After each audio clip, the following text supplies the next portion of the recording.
Hey, what's up, everybody? This is your boy Kenny, and this is Daytime Divas Season 1, and this is the season finale of Daytime Divas, and it's done in two parts. The first part is Whose Show Is It Anyway, and part 2 is Lunch Is On Us.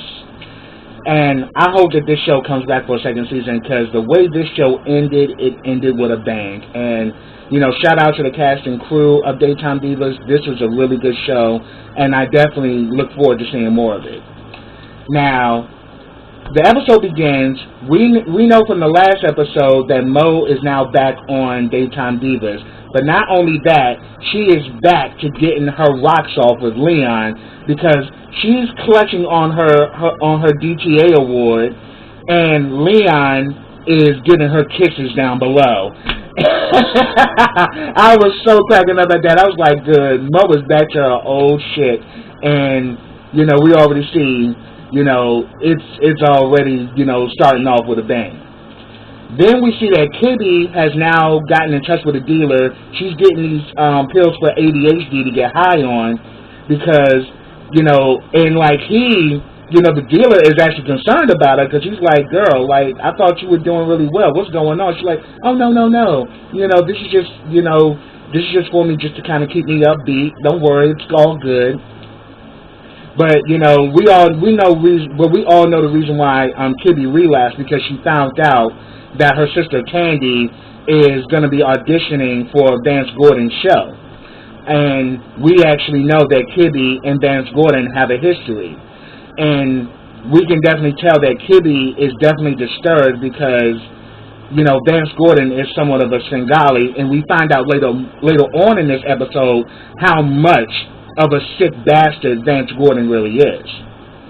So, because of this news with her sister, this has caused her to start drinking, and she's also back to doing drugs.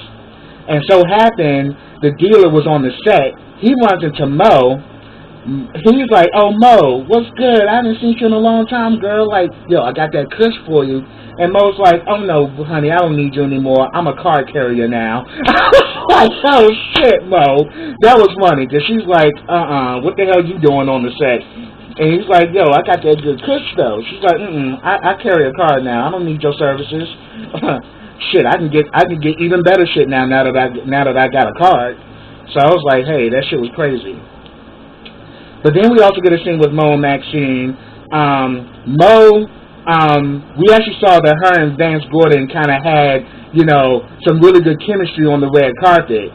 And she's got word that they want her to audition for the role of Vance's wife on the new show. And Maxine is like, but she said that she needs Maxine's blessing, because it will kind of get in the way with her being on the lunch hour. So, with Maxine okaying it, she can kind of like work the show as well as still be on the lunch hour, and she won't lose her slot. So Maxine's like, yeah, I got you, but under two conditions. You can't talk about my age or my vagina ever again never again on camera. So of course Mo reluctantly agreed, because Mo likes giving it to Maxine. And then we also see that there's like this high that they now won the DTA award, but Maxine is like, look, it's just like, first of all, we just need to keep doing more of what we're doing, and of course Nina's giving her suggestions, Heather's giving hers, Kitty is just high as a kite. And like, Maxine is like, look, we're gonna keep the narrative to what it is, we just need to amp it up more, but yeah, we're not doing all this extra shit, we're good. Next we see that Maxine has a meeting with Sean or whatever, and pretty much, they pretty much are talking about, the whole Ted situation, and, Maxine is kind of letting them know that, look, everything's under control, everything's fine, don't worry about it. But we actually see that in a scene, Ramona comes to Maxine and gives her like this big basket, but then also gives her this envelope. She reads the envelope and she tells them, oh no, it's just Oprah, she gave me some tickets, because she opened it in front of the girls. and she said, "Oh, this is just Oprah. You know, she gave me some gift certificates for Bed Bath and Beyond or whatever." But really, the damn detective is still on the case, and he has subpoenaed, you know, the phone records of Maxine, and we also see that they also subpoenaed the phone records of Sean. So they both are kind of like, "Yo, what the hell happened? What's going on?" Maxine is saying that, "Look, nothing happened. Like, everything is good. Everything's cool. I'll get to the bottom of this. I'll solve it." But Sean is kind of in a panic because he's like wondering, like, what the hell are you hiding that they want to subpoena our phones? Like, what is it? What really happened?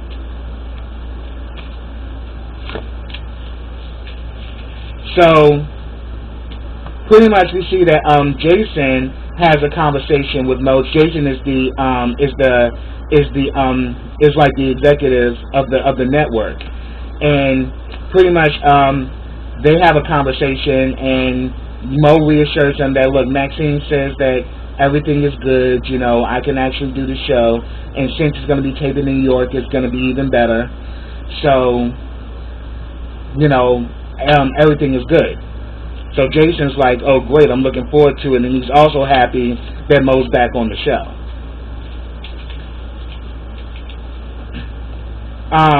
Next, we actually see that Maxine calls William and kind of lets him know that, look, they're pretty much subpoenaing my phone records, and they're subpoenaing Sean's. Like, look, I don't know what the hell is going on, but we need to get to the bottom of this. But Nina overhears the conversation. So Nina, being a journalist herself, she wants to get in on it and find out what's going on.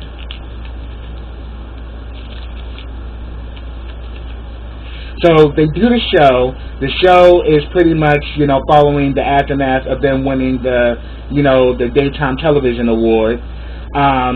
Kitty is super fucking hyper. She's cutting everybody off, and we can definitely see that, yeah, Kitty and that ADHD drug is definitely working because she is just very hype.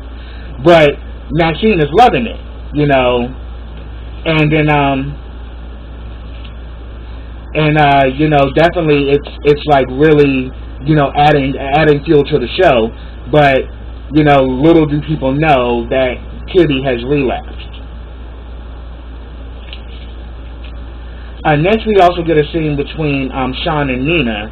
You know, Nina is like really saying that, look, there's something that happened with Ted's death, and I'm like wondering, why is it that Maxine is not telling you everything?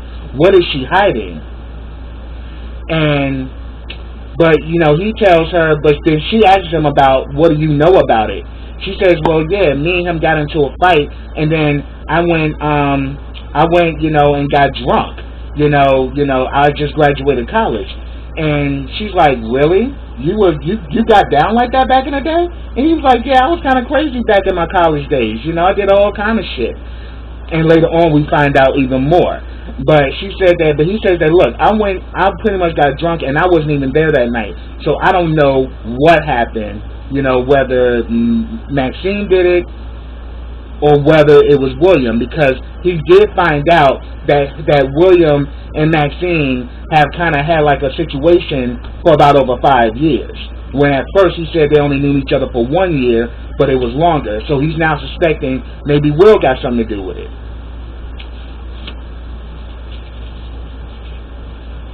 Next, we have a scene with Tibby and Tandy. Now, she does not want Tandy to get this role on Vince Gordon's new show.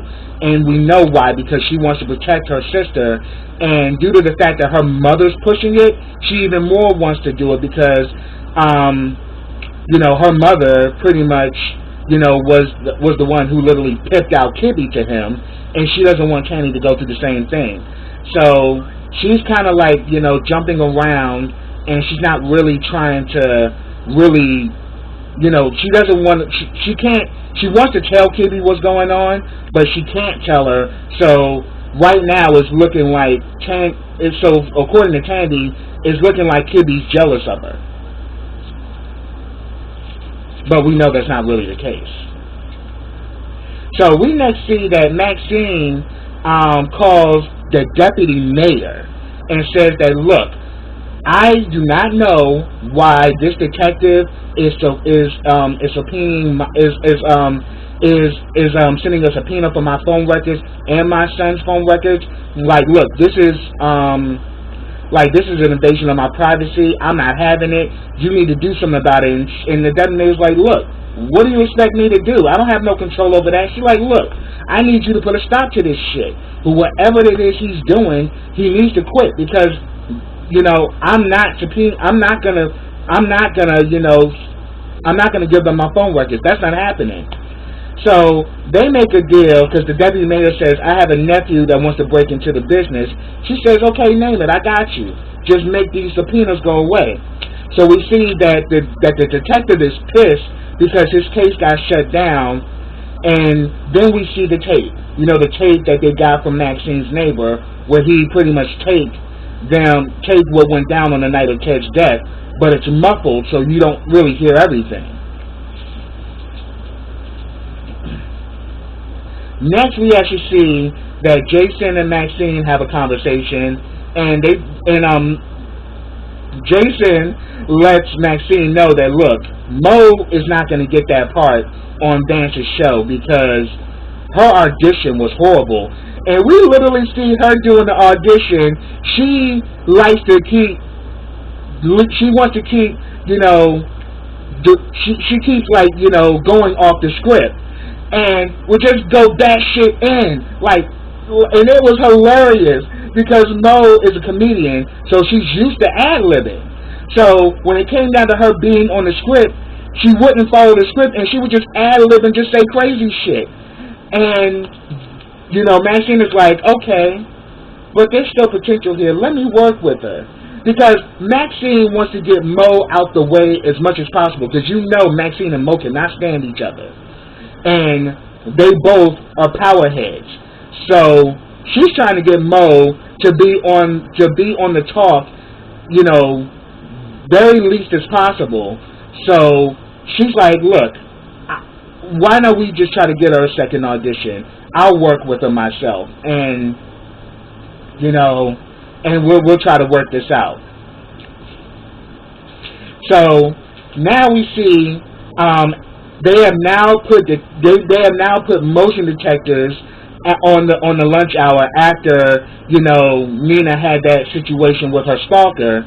Now they have motion detectors, and pretty much Heather and Mo are talking. They're going through the detector. It goes off on Heather, and then Mo's like, it's that white girl. It's the white girl. She the one that made it. Ain't me. It's her. Don't, I was like, oh shit.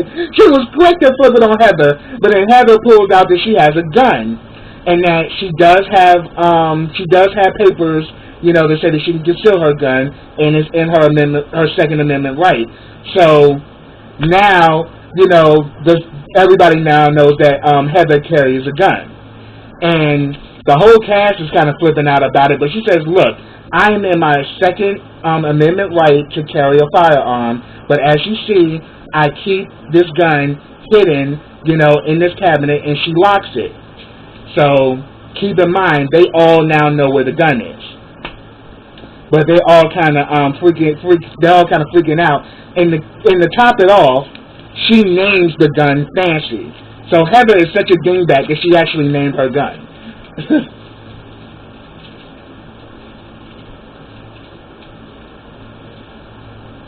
Now we see that Jason tells Maxine that, okay, Mo's got another audition. So we see that Maxine and Mo are working together, and again, Mo keeps going off the script. And she's like, look, the script is fucking stupid, but Mo's like, look. But then Maxine's like, look, Mo, you have to stick to the script. Regardless, it's network television. You know, you have to follow the script. That's why, that's what you have to do if you really want this role. So, but she really wants the part because, one, it'll add more diversity, you know, the fact that she's a black mom helping, you know, and, you know, being with him and his daughter, you know, so it was like it'll make for good TV. So Mo pretty much Mo pretty much, re-auditions, and this time she actually gets the role.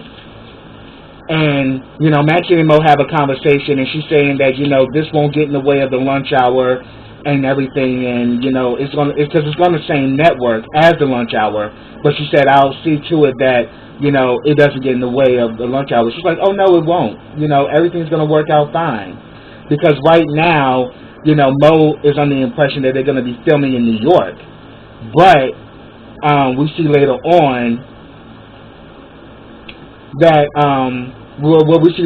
that that actually changes, and I'm going to get to that. Next, we have a scene with Vance and Kibby. Kibby confronts Vance and lets him know that, look, you better not put my sister on your show, and you're definitely not going to do to her what you did to me, you sick bastard. And then we begin to see how much of a real sick piece of crap Vance really is, because not only did he turn her out sexually, he's the one that got her on drugs. He got her on coke, he got her on all this other shit, and he's like, Kibby, you're so over the top these days. Like, dang, what do you need, an upper or a downer? I don't like seeing you upset, but sweetie, your time has passed now. It's now Tandy's turn. And he's saying that, yeah, I like Tandy. There's another girl I like better, so Tandy may not get the role. She's just being suggested. And, so we're really seeing that, yeah, this is what happened to Kibby. Kibby was pretty much under Vance's, control.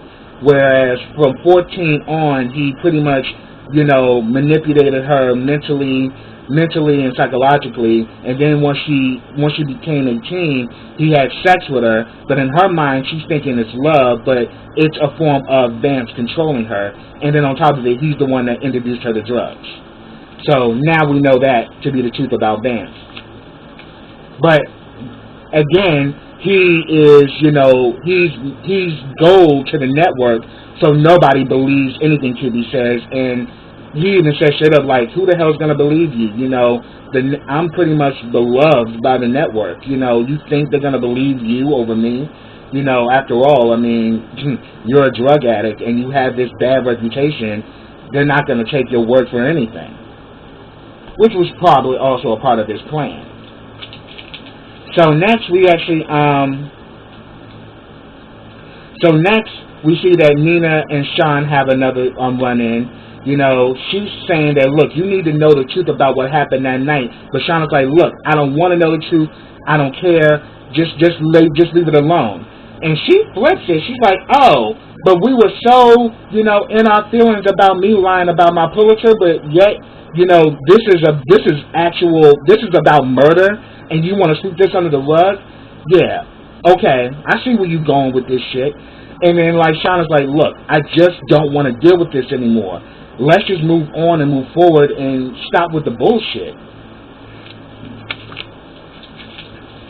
Next, we actually see that since, Nina is not getting anything from anyone, and she's adamant that she wants to find out what really happened that night, guess who she decides to go see? That damn Anna. And we already see that Anna has been demoted since, she no longer has, that book deal. She's back to being a damn PA. And the dude that she works for is an asshole. And, and pretty much, she's pretty much saying that, look, I know you got it in for Maxine, especially now that she kind of fired you from, especially due to the fact that it was Nina who pretty much flipped the script on Anna and got Anna off the show. Remember when Anna kept coming for Nina, in regards to her marriage and her public scandal, and then Nina brought up some shit about Anna and got Anna ass off the show. So now they're starting to work together because Anna lets her know that, look, I have evidence to prove that Maxine killed her husband. So she gives her a box of all the stuff that the detective, because she said the detective was throwing off the case, so he gave me a box of everything that he was working on. So she gives her the box, but she keeps the tape. So Nina has everything except for that tape, and the tape is really, is really the main piece of evidence that they have, but it's muffled, as I mentioned before. So Kitty is still getting more shit from her dealer. She has definitely relapsed. The dealer is still showing concern, but, Kitty's like, look, you are here to do a transaction. You are not here to give me lessons on my life. So here's my money. I got my drugs. There you go. And then we actually see that Heather has put, Brad Jr., a.k.a. Ella, into this new school. And, where being who Ella is, being transgender, she can actually get the love and acceptance that she needs and will not be judged for who she is. So we see that Heather runs into one of the teachers, and the teacher pretty much says that we're about to reconsider your child's admittance into the school because we now know that you carry a gun, because they talked about it on the show where, Heather defended her Second Amendment right to bear arms. So she says that due to the fact that you bear arms, that is making us look at you differently. So we may not, continue to allow your children to go to this school, as long as you carry a gun. So it's like Heather is pretty much being on some shit again. And we see that there's a lot that goes on at this new school with Ella, especially involving the teacher. So now Mo has finally come to Maxine and let her know that she got the job. And then Mo brings the idea that, look, why don't we bring Vance Gordon to the show?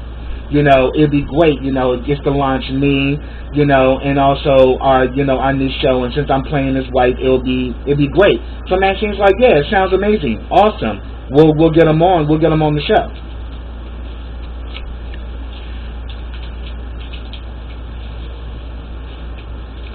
So pretty much we actually see that Kitty is in her dressing room, and she finds out from Ramona that Vance is doing the show. So immediately Kitty is already just even more amped that Vance is on the show. And then we see that she runs into Mo, and then Mo's like, yo girl, are you okay? She's like, look, I'm good, okay? Worry about yourself. And she's like, sniffing and all of that, and she's pretty much saying that, and then she pretty much tells Mo that Vance is bad news.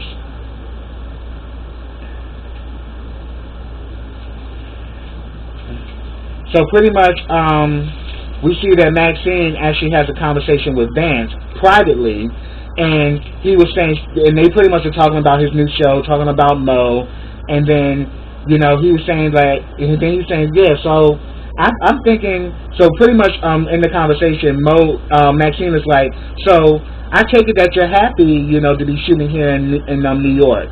And then Vance is like, to be honest with you, I hate it, because I'd rather be back in LA around my wife and kids, and be back in my environment, because I'm originally from LA, so the fact that I'm shooting in New York, it really is going to be a buzzkill. So Maxine is like, look, you got pulled with the network. Won't you tell them how you feel? Won't you let them know you want to shoot in L.A.? You're Vance Gordon. So, as I said, this was all a plot to get Mo away from the lunch hour. So, if she's going to be shooting a show in L.A., there's going to be times she's not going to be able to make it back to the lunch hour to be on the show.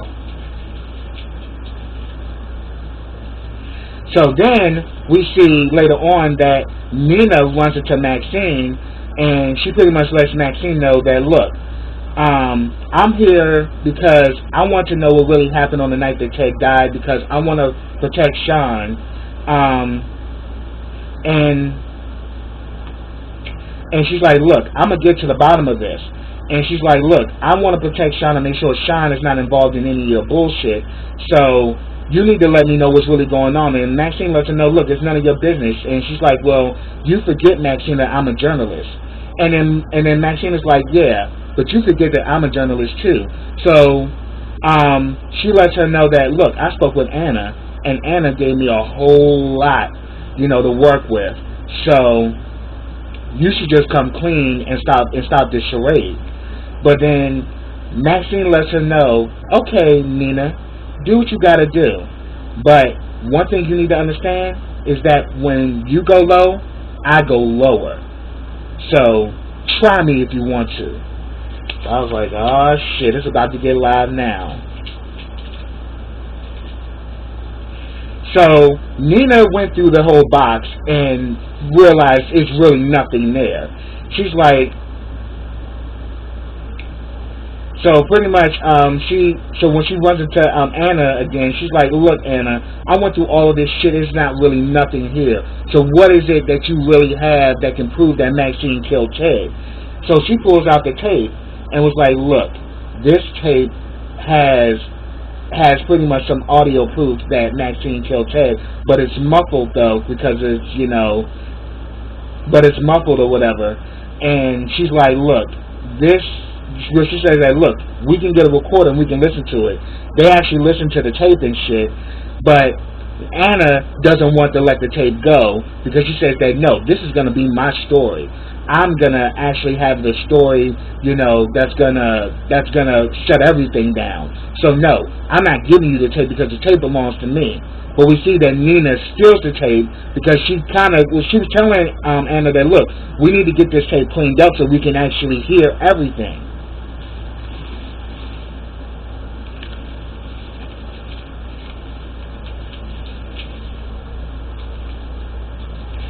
Oh yeah, now Urs did mention that already. So we see that now it's the actual show where Vance is going to be the guest on the lunch hour.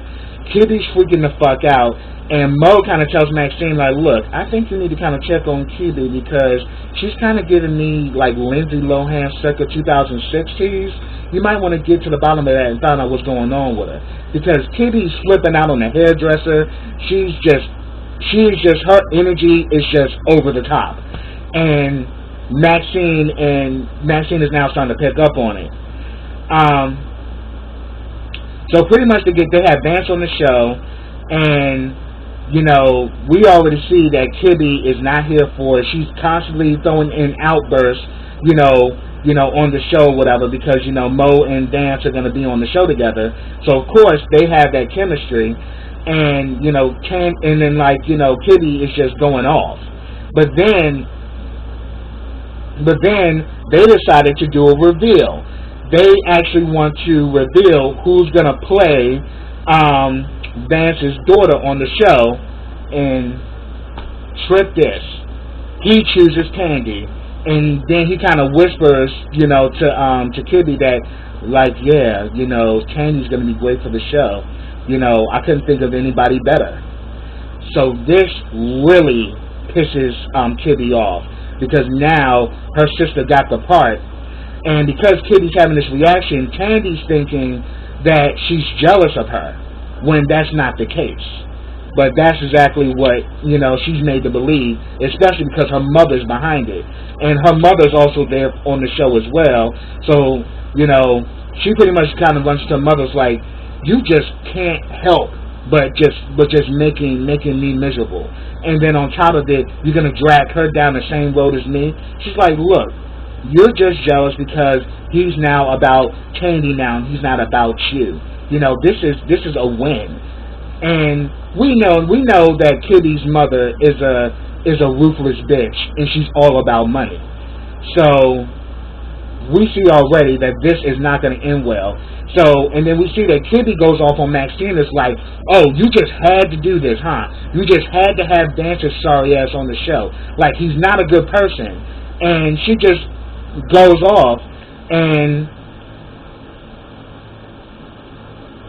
so, but in between that, we see that Heather is pissed because due to the fact that she talked about guns on the set of the lunch hour, they're talking about kicking her child out of school. And then Mo's mad because Mo found out that they're going to be shooting in L.A., not in New York. So she's like, so she confronts Maxine. It's like, oh, I just knew that your ass was not going to let up. I knew you was going to find an angle, and this is exactly what you did. And then the next thing you know, we see Kibby gets a damn gun and is about to aim it at Vance to kill his ass. She's like, you are not going to hurt her like you did me. But before she can, but the next thing you know, we see Ramona wrestles Kibby down and the gun goes off. And once we come to it, and this is where the Lunch is on Us Part 2 begins. Pretty much the gun goes off. The bullet went into Mo's new bag, and it shot Jason in the ass. So pretty much, Maxine, takes Kibby into her office, and Kibby tells her everything, that Vance is dangerous.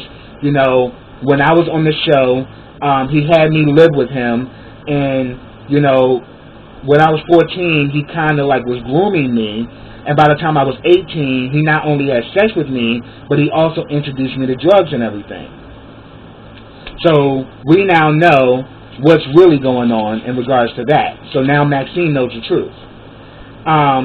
So then we see that that Kibby and Tandy's mom is saying, oh, she's jealous. I can't believe she would act like this, but then again, I'm not surprised because she's a drug addict. And then Vance was like, yeah, people are just so obsessed with me. But then now it's just gotten out of control. And I'm like, Vance, you evil bastard. And then Tandy's thinking she doesn't understand why is Kibby acting like this. And then, pretty much Nina runs into Maxine, lets her know that,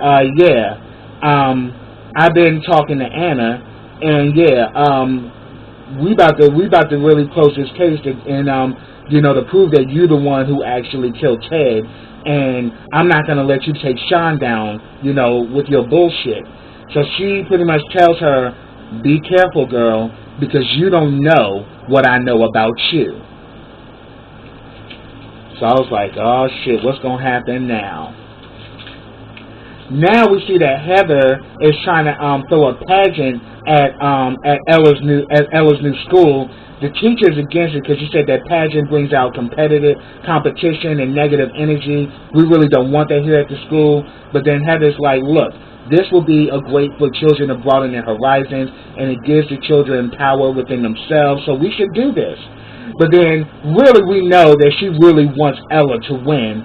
So we actually see that she's making Ella practice on the piano, and then she gets into it with this lesbian couple, Bobby and Bobby, one with the Y, one with the I, and they're going off like, oh, you think Ella's gonna win? No, our daughter Patricia's gonna win. She's so much better than your child, and they just kind of go back and forth. And she's like, well, we'll show you, and it's just fucking crazy.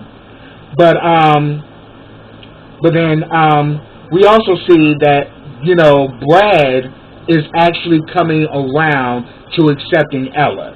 He's still kind of rough on the edges, but it's like now he's now working things out with his wife, but he's now accepting Ella for who she is. And we even saw a scene when Ella's playing on the piano. She gets up and she hugs Brad, and Brad hugs him back. So he's now accepting the fact that, that Brad Jr. is now Ella.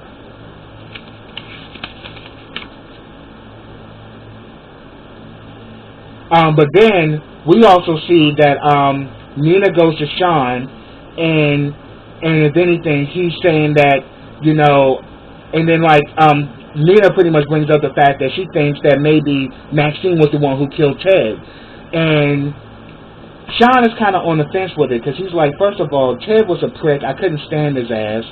But I've also come to find out that William and my mother have been involved with each other a lot longer than I thought. So I'm thinking maybe William was the one who actually killed Ted. So we see that Sean goes and confronts William and is like, look, I need to know everything that happened. My mom has only told me but so much. And William says that, well, if that's what your mother told you, then that's all there is. But he says that, look, I just don't want my mother to get hurt again. That's all I care about. And then we see that William has this look on his face after Sean leaves. So William knows, but unbeknownst to Sean, he doesn't know what he knows. But we're gonna find out. Yeah, so let's keep it moving. Then we so pretty much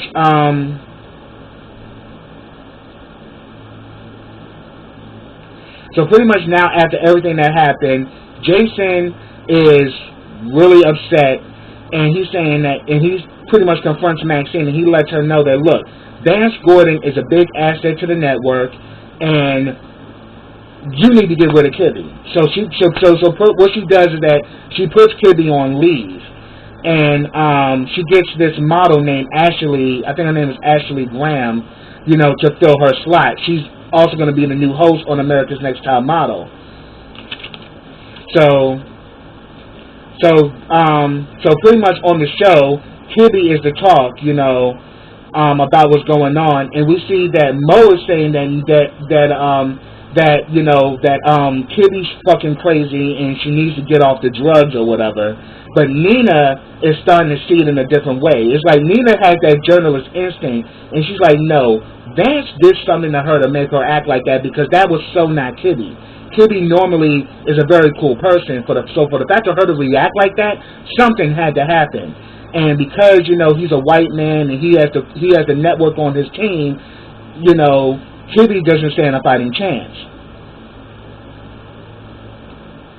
And then we see that Kibby, now she's on leave, or according to Jason, she's fired. Kibby tries to reach out to Tandy and lets her know that, look, I love you and I need you to talk to me, but Tandy's not talking to her. So now we see that Maxine runs into Nina's ex-husband, Andrew. He's finally got his campaign back on a positive note, but she's like, look, I know you got the goods on Nina, so won't you let me know what you got on her? And he's like, look, I'm not trying to get involved in this shit no more, because the last thing I need is for Nina to come after me again. And she's like, I assure you, I got you.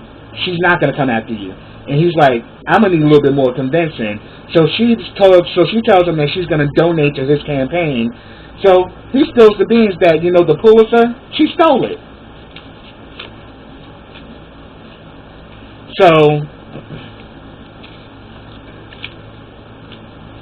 So again, we see that Anna and Nina, argue about the tape yet again, but she kind of plays it off and says that, look, it's not really nothing much on the tape, and you can kind of just let that go, and everything's going to be okay. But we actually see that Nina does actually gets the tape cleaned up, and she plays it back, and she finds out what's really on the tape, and I'm gonna get to that.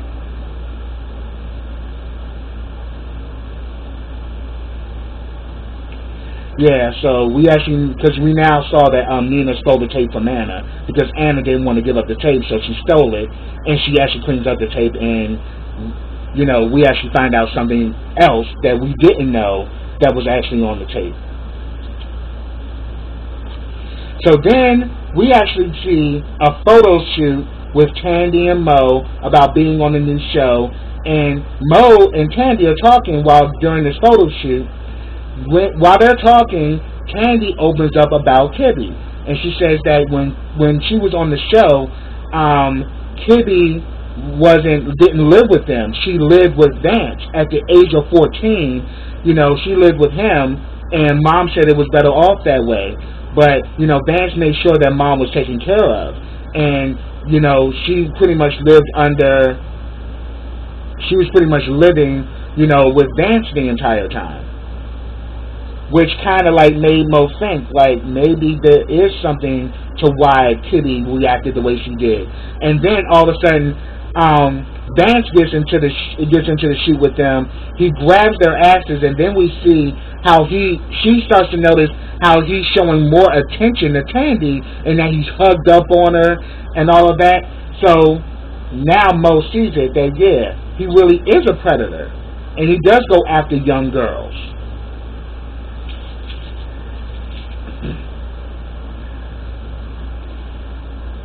So pretty much we see that Nina tells Sean that she's going to get the tape scrawled and she's going to find out exactly what happened now that she stole the tape from Anna.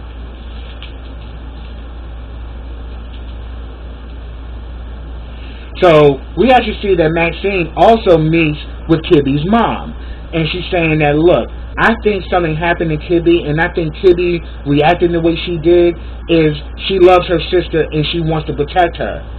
And all of a sudden, Maxine, Kibby's mom's, her real claws come out. She's like, so who the hell do you think you are judging me from your left chair?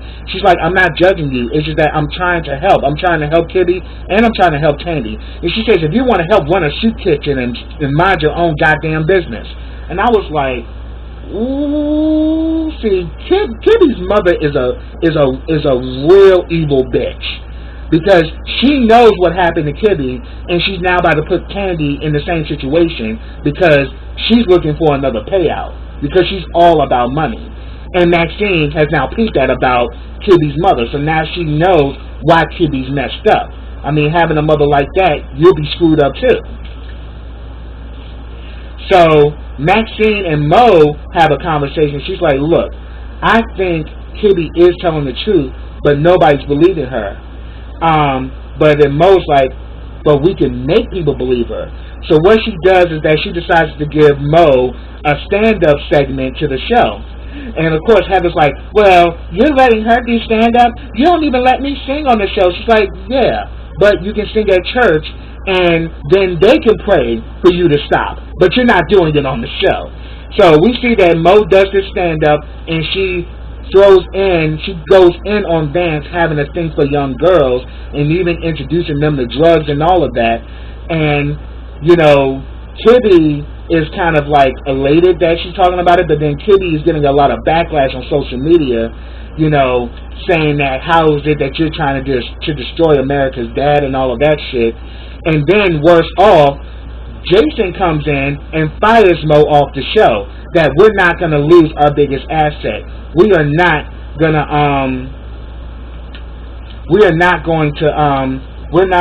lose. We're not going to give up Vance, who's one of our biggest assets to the network. So Mo gets fired from the TV show, but she's still on the lunch hour.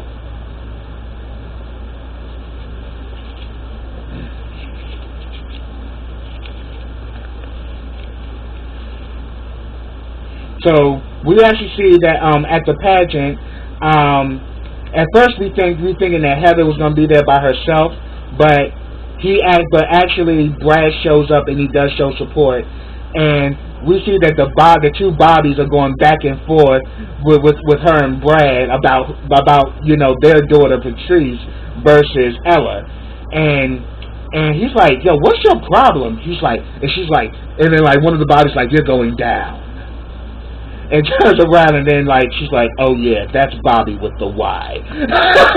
Because they're a lesbian couple. And it turns out that, and also Mo is actually the MC for the pageant. And Mo was tripping because one girl, she was like, get off my stage. I was like, damn, Mo. Mo's a mess. And, she asked a question to Ella, like, what is the one thing that is very important to you?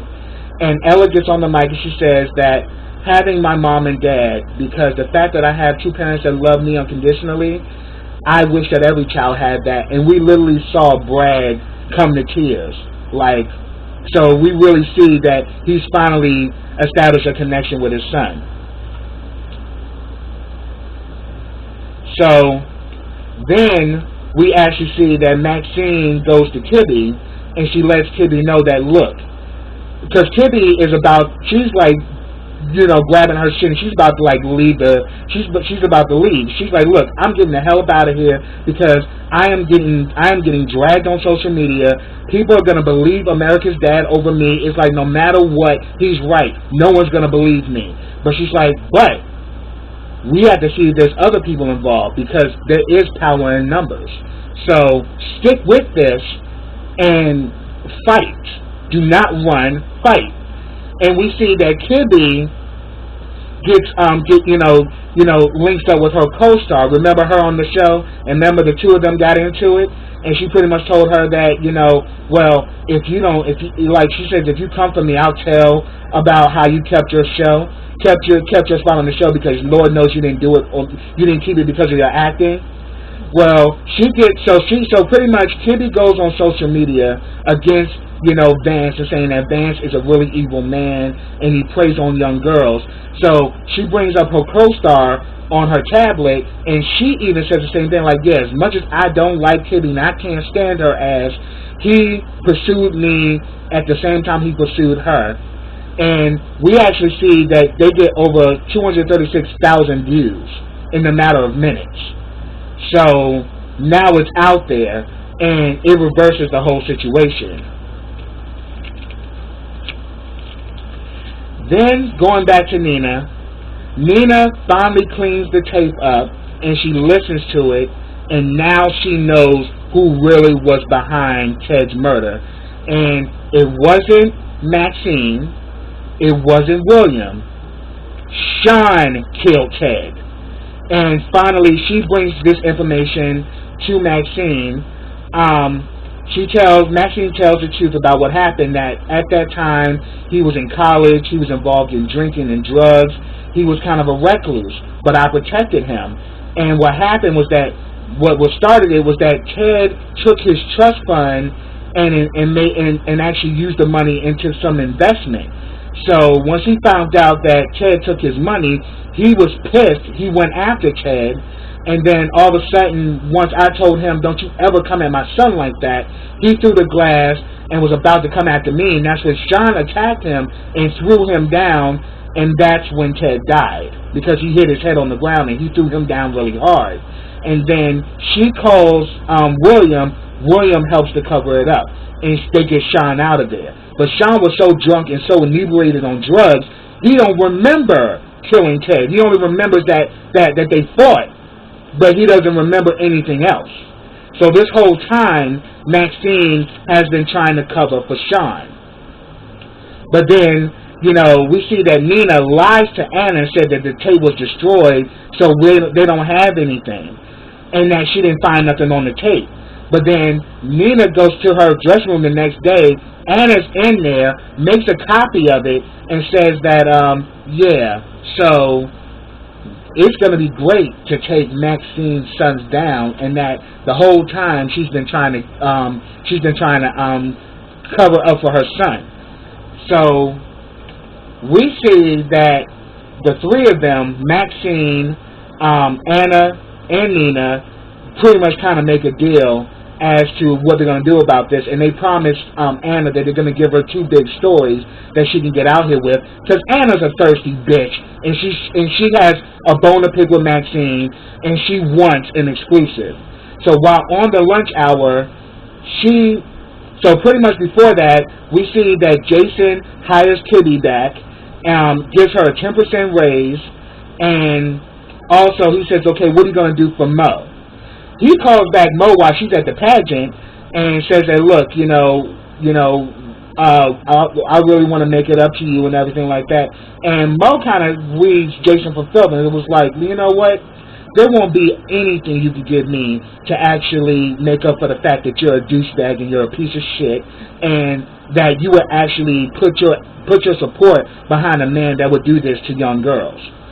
So she kind of said fuck it, I'm still on the lunch hour, but fuck him. Because actually in that moment, Mo did have a heart.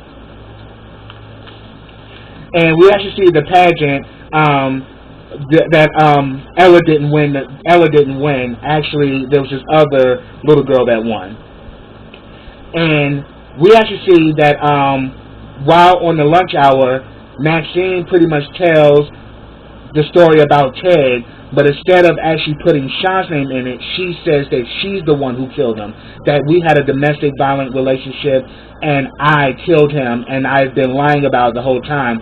So now that and also Anna already done shot out a text to the detective that she found out the truth. So now they pretty much arrest Maxine, and now Maxine decided to sacrifice herself to protect Sean.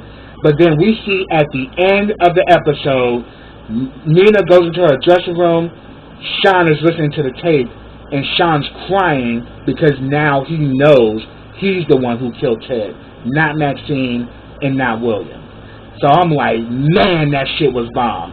But that's what I got, y'all. If I missed anything, put it down in the comments. Subscribe to my channel. Click that bell so you get notifications every time I drop a video. Like this video, comment on this video, share this video. And hopefully I will be back for season 2 of Daytime Divas. They need to bring this show back because it's a great show. I loved it, and I'm ready to see more. So until next time, everybody, take care.